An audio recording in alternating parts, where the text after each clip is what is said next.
Hello friends. तो आज हम कक्षा 10वीं के मैथ में प्रश्नावली 3.5 का चौथे का तीसरा सवाल करेंगे। इससे पहले मैंने एक वीडियो बनाया था जिसमें मैंने तीसरा सवाल करवाया था प्रश्नावली 3.5 का। तो तीसरा सवाल काफ़ी इम्पोर्टेंट था, 4 नंबर में पूछा जा सकता है।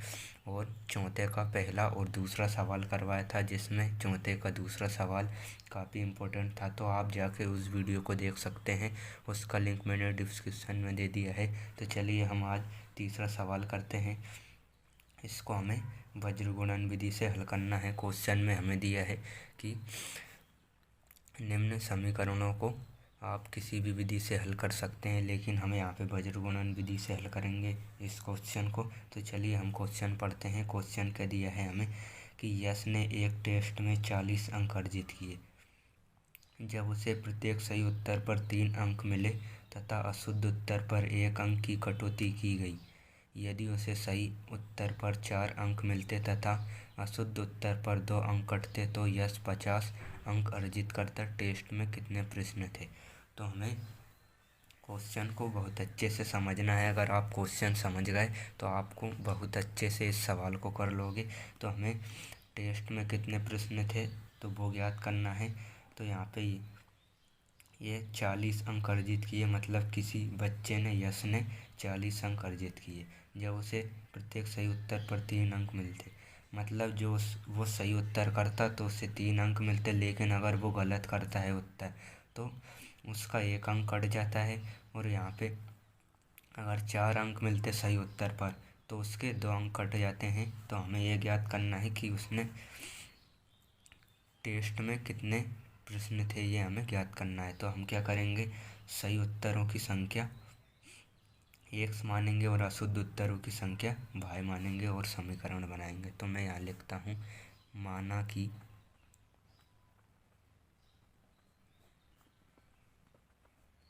कि शुद्ध उत्तर, मतलब जो उसने सही किए वो उत्तर, शुद्ध उत्तर x है तथा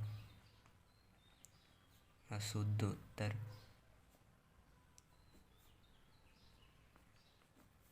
उत्तर हमने y मान लिए, y है।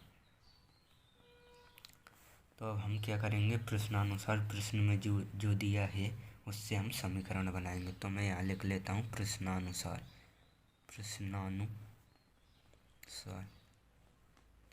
तो प्रश्न में हमें क्या दिया है कि 40 अंक अर्जित किए, मतलब उसने टोटल 40 अंक अर्जित किए, मतलब प्राप्त किए।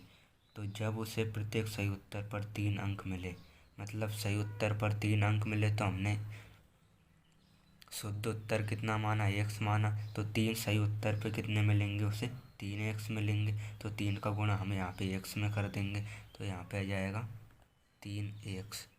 अब आगे क्या दिया है हमें, 3 अंक मिले तथा अशुद्ध उत्तर पर 1 अंक की कटौती की गई।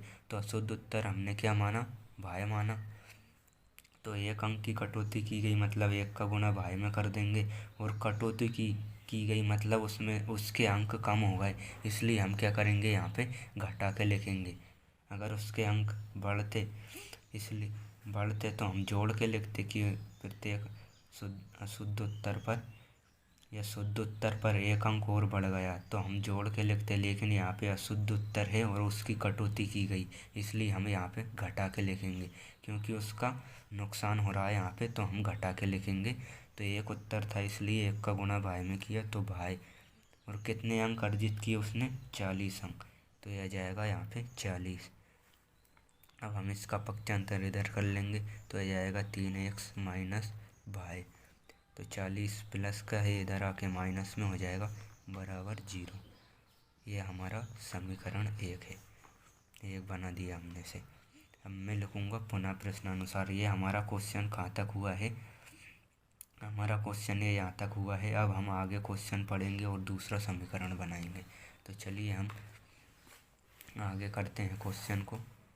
तो मैं यहाँ पे लिख लेता हूँ पुनः प्रश्नानुसार, क्योंकि ये एक बार प्रश्नानुसार था, अब 2 बार लिख रहा है, इसलिए मैं यहाँ पे लिखूँगा पुनः प्रश्नानुसार।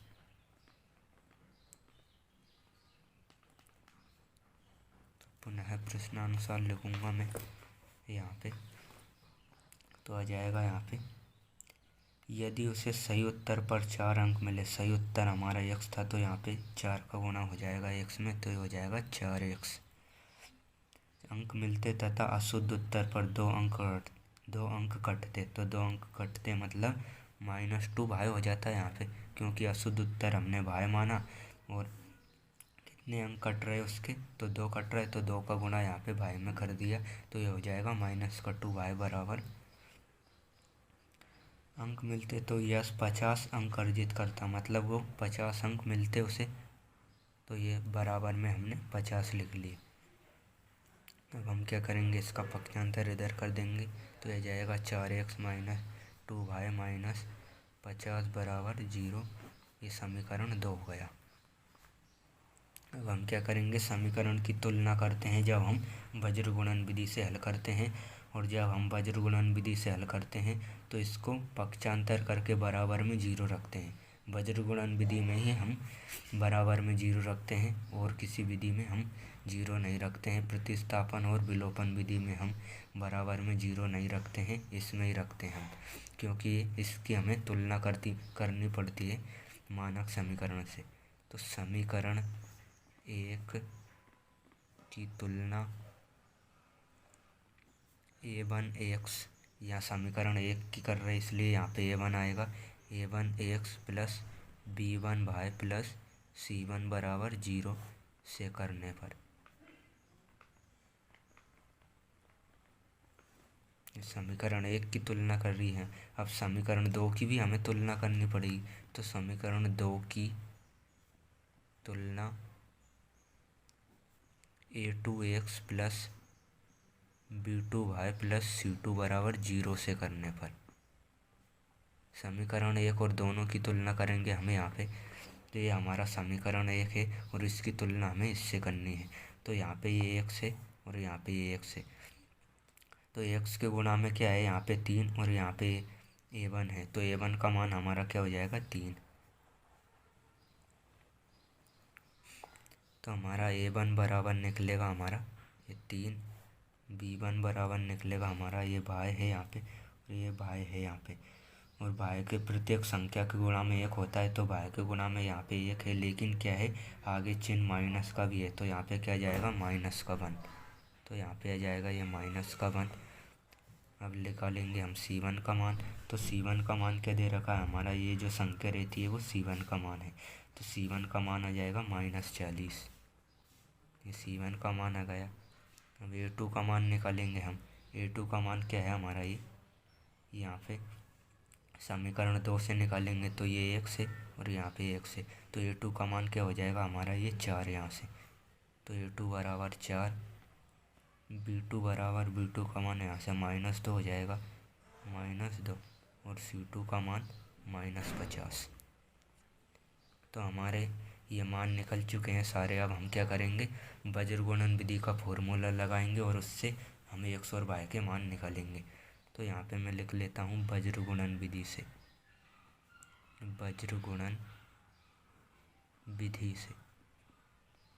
तो वज्र गुणन विधि हमारी क्या होती है, तो वज्र गुणन विधि हमारी होती है x बटे में क्या रहता है bc माइनस bc, ये हमें ऐसे ही लिखना है अभी थोड़ा दूर दूर, bc माइनस bc बराबर x के बाद y आता है यहाँ पे, तो यहाँ पे ये c पे ख़त्म हुआ है, तो यहाँ पे c से ही चालू होगा, तो ca माइनस ca, यहाँ पे b को बीच में छोड़ना है हमें, ये फॉर्मूला बना रहे हम वज्र गुणन विधि का आसान तरीके से। तो यहाँ पे ca माइनस ca बराबर में यहाँ पे 1 लेते हैं हम, तो ये a पे ख़त्म हुआ, तो यहाँ पे a से ही चालू होगा, ये ab माइनस ab। आपको यहाँ थोड़ा ये गैप दे के रखना है क्योंकि हम फॉर्मूला बना रहे हैं। तो यहाँ पे हमें क्या लिखना है, हम यहाँ पे लिख देंगे 12 21 12 21 12 21, ये 12 21 12 21 12 21, ये हमारा वज्र गुणन विधि का फॉर्मूला बन गया आसान तरीके से। तो आप इस प्रकार इसको याद रख सकते हैं, ये काफ़ी इजी ट्रिक है फॉर्मूले को याद रखने की। तो चलिए अब हम मान रखते हैं, ये जो मान निकाल लिए हैं वो हम यहाँ पे पुट करेंगे और x और y के हम मान निकालेंगे। तो यहाँ पे हम मान निकालेंगे। तो x के बटे में क्या है यहाँ पे b1। तो b1 का मान क्या निकाला हमने -1। तो यहाँ पे लिख दिया -1 और गुणा में c2 है। तो c2 का मान हमने क्या निकाला -50। तो यहाँ पे आ जाएगा ये -50 और ये हम कोष्टक लगा देंगे। बीच में माइनस है यहाँ पे ये। तो b2 का मान क्या निकाला हमने, b2 का मान निकाला हमने -2।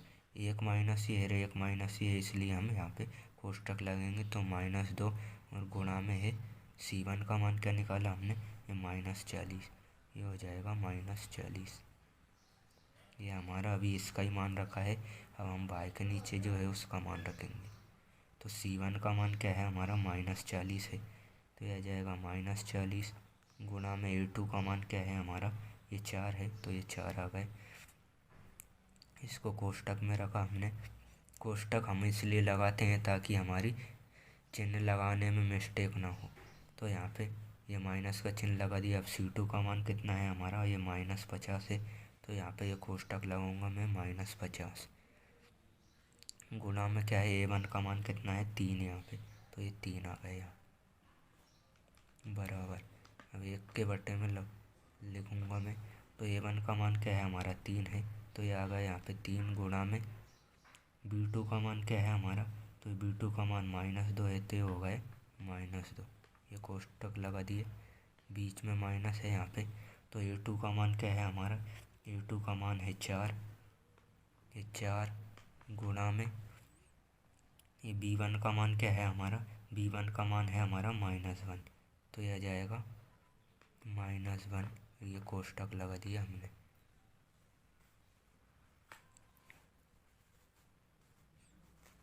ये हमारा बन गया है। अब हम क्या करेंगे, इसको सॉल्व करेंगे नीचे और x और y के मान निकालेंगे हम। तो यहाँ पे आ जाएगा ये x के बटे में ये माइनस है और ये भी माइनस है और गुणा का चिन्ह है। तो गुणा में माइनस माइनस प्लस हो जाता है। तो 1 का गुणा 50 में करूँगा तो यहाँ पे 50 आ जाएंगे। ये माइनस है बीच में और ये 40 माइनस का है और ये 2 माइनस का है। तो ये दोनों प्लस हो गए। तो 2 का गुणा 80, 40 में किया तो 80 आ गए और बीच में माइनस है। तो यहाँ पे ये 80 आ जाएगा बराबर। ये बाय है, बाय के नीचे ये माइनस है और ये प्लस में है। तो माइनस का ही रहेगा चिन्ह। अगर यहाँ पे भी माइनस हो जाता तो ये होता तो ये प्लस में हो जाता, लेकिन एक संख्या माइनस का है इसलिए यहाँ पे माइनस का चिन्ह आएगा। और 4 का गुणा मैंने 4 में किया तो कितने होगा 16 और 1 0 लगा दी तो ये होगा 160। ये 160। अब यहाँ पे ये 50 का गुणा मैंने 3 में किया तो 150 आएंगे माइनस के, और माइनस के 150 में ये इसका गुणा अंदर करूँगा मैं तो ये हो जाएंगे प्लस के 50, प्लस के 150 सॉरी, प्लस के 150 हो जाएंगे यहाँ पे बराबर। ये 1 है, 1 के बटे में हमने ये प्लस का 3 है और ये माइनस का 2 है। तो यहाँ पे माइनस का 6 जाएगा गुणा करने पर। और यहाँ पे ये 4 का गुणा -1 में करूँगा तो माइनस आ जाएगा। और प्लस का ये माइनस है और अंदर भी माइनस है तो माइनस माइनस प्लस हो जाएंगे। तो यहाँ पे आ जाएगा ये 4। अब हम इसको आगे सोल्व करेंगे। तो यहाँ पे आ जाएगा हमारा x के बटे में ये -30 बचेगा यहाँ पे, और y बराबर y के बटे में बचेगा हमारा ये -10 और यहाँ पे बचेगा हमारा 1 के बटे में -2। क्योंकि हमें x और y के मान निकालने हैं तो अब हम क्या करेंगे, एक बार इसके भी बराबर में इसको रखेंगे और फिर एक बार इसके भी बराबर में इसको रखेंगे और उनका तिर्यक गुणा करेंगे। तो यहाँ पे x बटे में -30 तो बराबर में इसके बराबर में इसको रखा हमने तो ये होगा 1 बटा -2।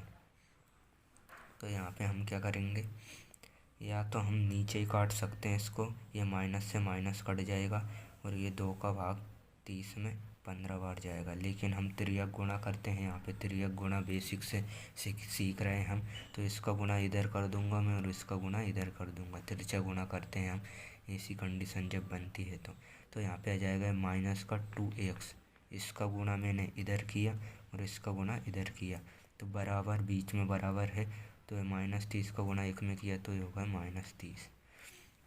x का मान निकालना है हमें, तो ये x मैंने यहीं पे रखा और ये गुणा में है तो इसके बटे में चला जाएगा, तो यहाँ पे हो जाएगा 30 बटे -2, माइनस का 30, ये माइनस से माइनस कट जाएगा और 2 से 30 कटेगा 15 बार, तो x का मान हमारा कितना निकला 15। तो ये हमारा x का मान निकल चुका है। अब हम क्या करेंगे, y का मान निकालेंगे। x का मान हमारा 15 निकला, अब हम y का मान निकालेंगे। तो अब हम फिर इसके बराबर x के मान निकालने के लिए इसके बराबर में इसको रखा था, अब इसके बराबर में इसको रखेंगे, मतलब दोनों के बराबर में हमें जो लास्ट वाली टर्म रहती है उसको ही रखना रहता है इसमें वज्र गुणन विधि में। तो यहाँ पे ये भाई के बटे में क्या है -10 बराबर 1/-2। अब हम फिर यहाँ पे तिरछा गुणा करेंगे जैसे हमने ऊपर किया था। यहाँ पे 2 का गुणा मैं यहाँ पे करूँगा भाई में, तो ये हो जाएगा -2 भाई बराबर ये 10 का गुणा यहाँ पे होगा तो ये -10, और भाई का मान निकालना है तो ये 2 इसके बटे में आ जाएगा, माइनस से माइनस कट जाएगा, 2 से 10 कटेगा 5 बार, तो भाई का मान हमारा कितना निकला, ये भाई बराबर 5। ये हमने भाई का मान निकाल लिया है। और हमें क्वेश्चन में क्या पूछा था कि कुल कितने प्रश्न हैं, तो हम जोड़ के बताएंगे x और y के, क्योंकि उसने कुछ उत्तर सही भी किए और कुछ गलत भी किए, तो हमें x और y का मान जोड़ देंगे तो कुल प्रश्नों की संख्या हमारी निकल ही आएगी। तो मैं यहाँ पे लिखूँगा अतः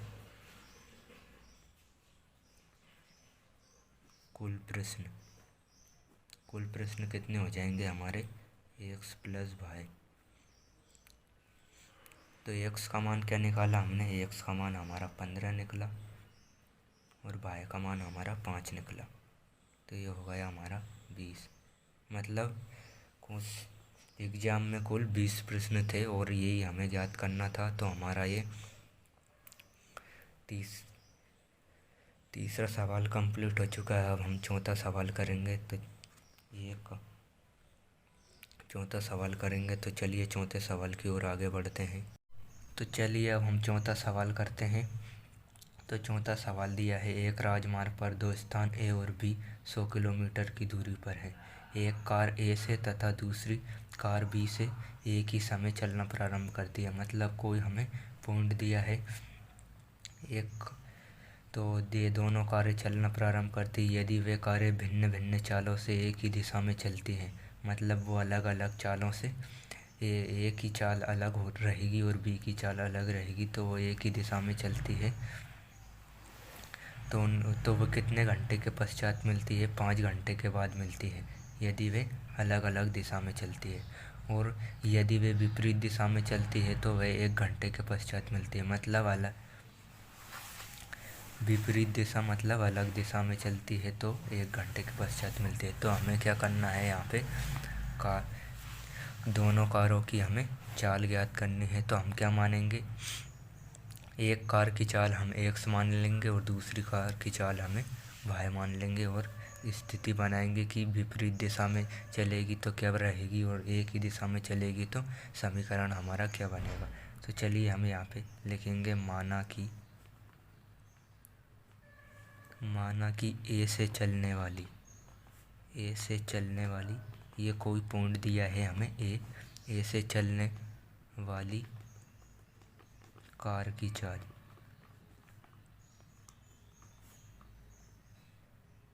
ए से चलने वाली कार की चाल हमने क्या मान ली, 1 किलोमीटर/आवर, मतलब 1 किलोमीटर प्रति घंटा। और बी की चाल क्या मानेंगे हम, बी से चलने वाली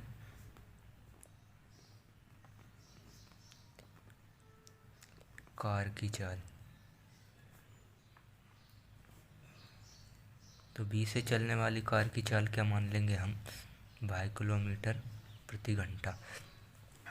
तो अब हम स्थिति बनाएंगे दो। जब कार एक ही दिशा में चलती है तो चाल क्या रहेगी, और जब विपरीत दिशा में चलती है तो चाल क्या रहेगी। तो हमें दूरी कितनी दी हुई है, कुल 100 किलोमीटर दी हुई है। तो हम इसका यूज़ करेंगे दोनों समीकरणों में दूरी का। तो हम पहली कंडीशन बनाएंगे स्थिति क्या बनाएंगे हम पहली, एक ही दिशा में चाल, मतलब दोनों कार एक ही दिशा में चलती है, एक ही दिशा में चाल।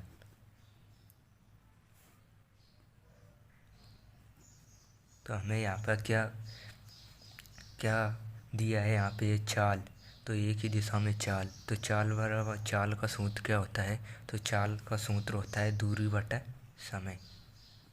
ये सूत्र है, आपको याद करना पड़ेगा। ये दोनों समीकरणों में लगे गया है। तो चाल बराबर दूरी बटा समय। तो हमें चाल क्या दी हुई है, तो चाल दी हुई है हमें दोनों कारों की। क्या मान ली हमने, ए से चलने वाली कार की चाल हमने AX मान ली। तो यहाँ पे दोनों कारों की चाल लिखेंगे हम। तो यहाँ पे आ जाएगा AX प्लस वाई, दोनों कारों की चाल, मतलब दोनों कारें 100 किलोमीटर की दूरी पर हैं। तो यहाँ पे आ जाएगा AX प्लस वाई बराबर ये 100। और कितने घंटे के पश्चात मिलती है वो हम यहाँ पे लिखेंगे समय, मतलब क्या दिया है हमें 5 घंटे। तो 100 किलोमीटर की दूरी पर चलने के पश्चात दोनों कार मिलती है, मतलब दोनों को जोड़ देंगे। और कितने समय, कितना किलोमीटर दिया है हमें, 100 किलोमीटर दूरी दी हुई है। तो दूरी हम यहाँ पे लिखेंगे। और कितने घंटे के पश्चात मिलती है, तो यहाँ पे आ जाएगा समय। तो कितना घंटा है यहाँ पे, 5 घंटा। तो यहाँ पे आ जाएगा ये 5। तो 5 से कितनी बार कटेगा, 5 दूनी 10 20 बार। तो यहाँ पे आ जाएगा AX प्लस वाई बराबर 20। इसको हम वज्र गुणन या प्रतिस्थापन दोनों विधि से हल कर सकते हैं। हम यहाँ पे इसको प्रतिस्थापन विधि से हल करेंगे। तो यहाँ पे इसको मैंने समीकरण 1 मान लिया। अगर हम वज्र गुणन विधि से हल करते इसको, तो इसका पक्षांतर में इधर करता तो ये माइनस में आ जाता और बराबर में 0 रख देता, क्योंकि वज्र गुणन विधि में हमें 0 रखना पड़ती है। लेकिन हम यहाँ प्रतिस्थापन विधि से हल कर रहे हैं तो हम इसको ऐसे ही रहने देंगे। अब ये पहली कंडीशन बन गई है हमारी क्या, जब कारें एक ही दिशा में चलती है, एक ही दिशा में चलती है तो दोनों की जो चाल है वो जोड़ देंगे हम, और विपरीत दिशा में चलेगी तो घटा देंगे हम। तो हम दूसरी स्थिति बनाएंगे हमें यहाँ पे। तो दूसरी स्थिति क्या बनेगी हमारी, स्थिति विपरीत दिशा में चाल, मतलब अलग अलग दिशा में चाल, विपरीत दिशा में चाल। तो चाल का सूत्र फिर वही रहेगा हमारा, दूरी बटा समय। तो दूरी तो हमारी सेम ही रहेगी 100 किलोमीटर। तो यहाँ पे आ जाएगा हमारा, लेकिन हमारा समय यहाँ पे बदल जाएगा, क्योंकि हमें यहाँ पे क्या दिया है कि यदि वे विपरीत दिशा में, मतलब विपरीत दिशा में चलती है तो 1 घंटे के पश्चात, तो यहाँ पे समय आ जाएगा 1 घंटा। तो यहाँ पे विपरीत दिशा में चल रही, इसलिए हम यहाँ पे घटाएंगे। इसमें एक ही दिशा में चल रही थी, इसलिए हमने यहाँ पे जोड़ा था। तो यहाँ पे घटाएंगे हम, विपरीत दिशा में चल रही है। तो x माइनस वाई बराबर, दूरी कितनी दी हुई है हमें 100 किलोमीटर, और समय कितना दिया है 1 घंटे। तो यहाँ पे आ जाएगा ये 1। तो हम यहाँ से क्या बनेगा हमारा समीकरण, AX माइनस वाई बराबर 100। ये हमारा समीकरण 2 बन गया। हम इसको प्रतिस्थापन विधि से हल करेंगे। तो प्रतिस्थापन विधि से हल करने के लिए हम क्या करेंगे, किसी एक समीकरण से x का मान निकालेंगे और उसको समीकरण 2 में, 2 या दूसरे समीकरण में रख देंगे, तो हमारा y का मान निकल जाएगा। तो चलिए हम इसको करते हैं आगे। तो हम क्या करेंगे, समीकरण 2 से x का मान निकालेंगे और उसको समीकरण 1 में रख देंगे। आप समीकरण 1 से भी निकाल सकते हैं x का मान और उसको 2 में रख देंगे, तो बात एक ही मान निकलेगा y का। तो समीकरण 2 से x का मान निकालने पर आप इसको वज्र गुणन विधि से भी हल कर सकते हैं। एक बार आप वज्र गुणन विधि से ज़रूर हल करके देखें इसे। तो यहाँ समीकरण 2 से निकालूंगा मैं। तो समीकरण 2 हमारा क्या था, x माइनस वाई बराबर 100। तो हमें x का मान निकालना है, तो ये x में यहीं पे रखूँगा और y का पक्षांतर में इधर कर दूँगा। तो ये हो जाएगा 100 प्लस y। इसको मैंने समीकरण 3 बना दिया। अब मैं क्या करूँगा, x का जो मान निकाला मैं समीकरण 1 में रखूँगा। तो यहाँ पे मैं लिखूँगा x का मान समीकरण 1 में रखने पर। तो समीकरण 1 क्या था, एक बार मैं यहाँ पे लिख लेता हूँ। तो वो था हमारा x प्लस वाई बराबर ये 20 था। तो जहाँ पे ये x है उसकी जगह मैं क्या रख दूँगा, 100 प्लस वाई यहाँ पे रख दूँगा। तो हमारा वाई का मान निकल ही आएगा। तो यहाँ पे मैं लिखूँगा x की जगह पे ये लिख दिया मैंने पूरा मान, क्योंकि ये हमारा x के बराबर में है। तो यह आ जाएगा 100 प्लस वाई। ये x की जगह पे ये पूरा मान रख दिया यहाँ पे, और प्लस में क्या है ये प्लस वाई बराबर में ये 20। तो यहाँ पे ये 100 हो जाएंगे और ये एक भाई है और एक भाई ये है, तो दोनों मिलके 2 भाई हो जाएंगे और 20। तो यहाँ पे आ जाएगा 2 भाई बराबर ये 20। ये प्लस का है तो इधर जाके माइनस में हो जाएगा ये। तो यहाँ पे आ जाएगा हमारा माइनस का 100। तो 2 भाई बराबर ये 20 में से मैं यहाँ पे 100 में से 20 घटाऊंगा तो माइनस के 80 बचेंगे। तो भाई का मान निकालना है हमें यहाँ पे। तो माइनस 80/2, 2 से 40 बार कटेगा। तो भाई का मान हमारा कितना आ जाएगा, माइनस का 40। तो हमारा भाई का मान कितना निकला, माइनस का 40। क्योंकि चाल ऋणात्मक नहीं होती है तो हम क्या करेंगे, यहाँ पे लिखेंगे चाल ऋणात्मक संभव नहीं है। कोष्टक में चाल ऋणात्मक संभव नहीं है। तो चाल का मान ऋणात्मक संभव नहीं है, मतलब चाल जो रहती है हमारी वो हमेशा धनात्मक रहती है। जैसे कि किसी ने बोला कि आज मैं 20 किलोमीटर चला, 30 किलोमीटर। कभी आपने ये सुना है कि आज मैं -30 किलोमीटर चला, -40 किलोमीटर चला? ऐसा कभी नहीं होता है कि चाल ऋणात्मक रहती है। इसलिए हम यहाँ पे क्या लिखेंगे, यहाँ पे भाई का मान हम धनात्मक कर लेंगे। तो भाई का मान हमारा निकलेगा 40। तो ये हमारा भाई का मान निकल चुका है। अब क्या करेंगे, हमारा ये जो भाई का मान है वो हम समीकरण 1 में भी रख सकते हैं और 2 में भी और 3 में। लेकिन हम यहाँ पे 3 में रख देंगे भाई का मान तो डायरेक्ट हमें x का मान मिल जाएगा। तो हम समीकरण 3 में ही रखते हैं हमेशा प्रतिस्थापन विधि में एक भाई का मान। तो मैं यहाँ पे लिखूँगा भाई का मान समीकरण 3 में रखने पर। तो हमारा समीकरण 3 क्या था, वो था हमारा x बराबर 100 प्लस वाई। तो x बराबर 100 प्लस वाई की जगह पे हमारा वाई का मान कितना निकला, 40।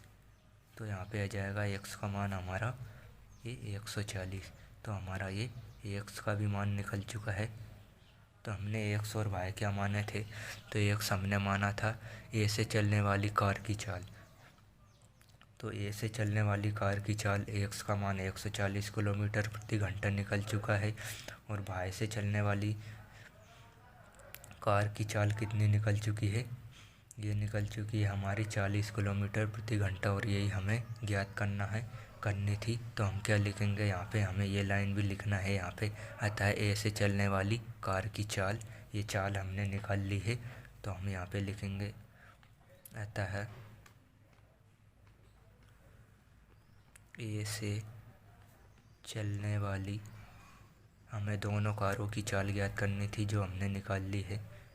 अतः ए से चलने वाली कार की चाल x बराबर 60 है,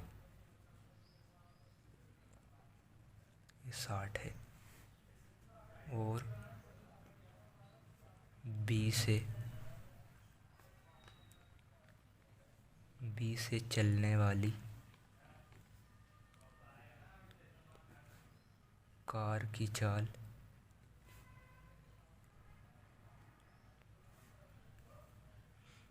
y बराबर 1।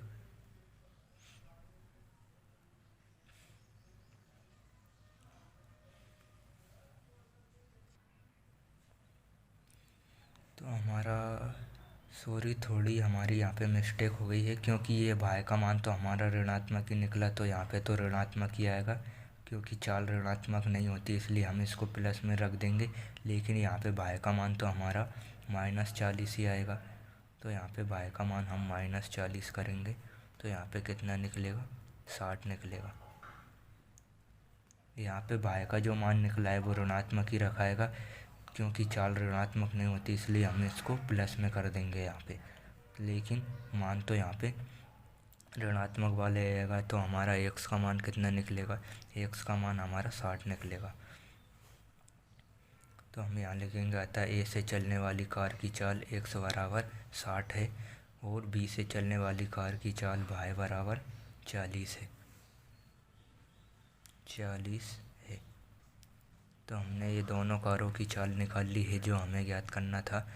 तो हमारा ये चौथा सवाल कंप्लीट हो चुका है। अब हम क्या करेंगे, पांचवा सवाल करेंगे। तो चलिए पांचवें सवाल की ओर आगे बढ़ते हैं।